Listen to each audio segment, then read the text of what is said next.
Magandang umaga mga ka-happy hour. Narito ang mga balita para sa MBC TV Network News Update, 9 AM edition. Presyo ng mga pangunahing bilihin, hindi magtataas hanggang katapusan ng Abril. Yan ang MBC TV Network News, ni Boy Gonzales.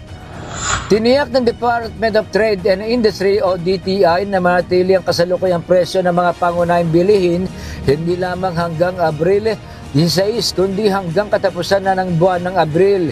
Sa kapihan sa Manila Bay, sinabi ni DTI Secretary Cristina Roque, ito ay matapos ang isinagawang pulong kasama ang mga kinatawan ng mga manufacturer noong Lunes.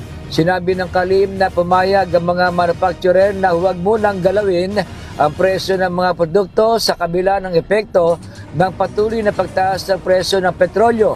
We can announce that there will be no price increase for the basic necessities and prime commodities until April 30. But this basic necessities and prime commodities list ay yung list na nasa DTI. We acknowledge that there's many brands being sold out there.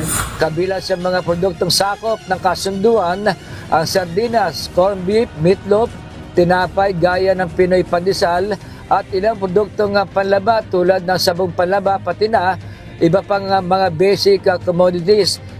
Pinayuhan din ng DTI ang publiko na gamitin bilang gabay sa pamimili ang listahan ng 205 na basic necessities and prime commodities na hindi muna magtataas ang presyo.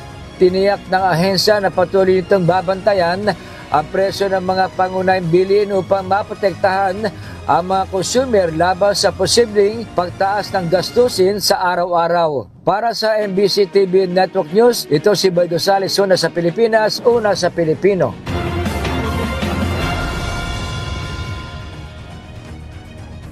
Samantala, minor strombolian activity, naitala muli sa Mayon Volcano. Naitala ang panibagong minor strombolian activity sa crater ng Mayon Volcano noong Miyerkules ng hapon, na siyang nagtala sa ika-72 na effusive eruption ayon sa state volcanologist.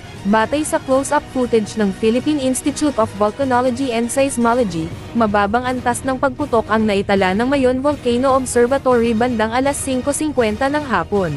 Ayon pa sa PHIVOLCS, ang minor strombolian activity ay mga pabago-bagong pagputok na nagbubuga ng lava fountains at magma fragments mula sa crater. Nakita rin ng PHIVOLCS noong umaga ang panandaliang lava fountaining bandang alas 7:26 ng umaga, kasunod ng lava effusion na may collapse-fed PDCs na naitala bandang alas 7:23 at alas 7:24 ng umaga. Pinaalalahanan ng mga state volcanologists na nananatiling nasa alert level 3 pa rin ang Mayon Volcano, at mahigpit na ipinagbabawal ang pagpasok sa 6 na kilometro ng permanent danger zone dito.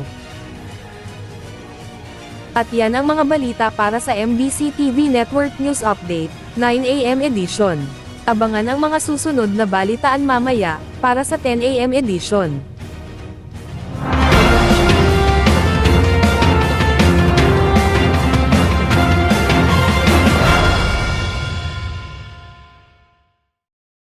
Mga ka-happy hour, kung gusto mong manood ang mga balita sa MBC TV Network News Update, mag-subscribe sa aming YouTube channel, i-like ang aming Facebook page, at i-follow sa aming TikTok account.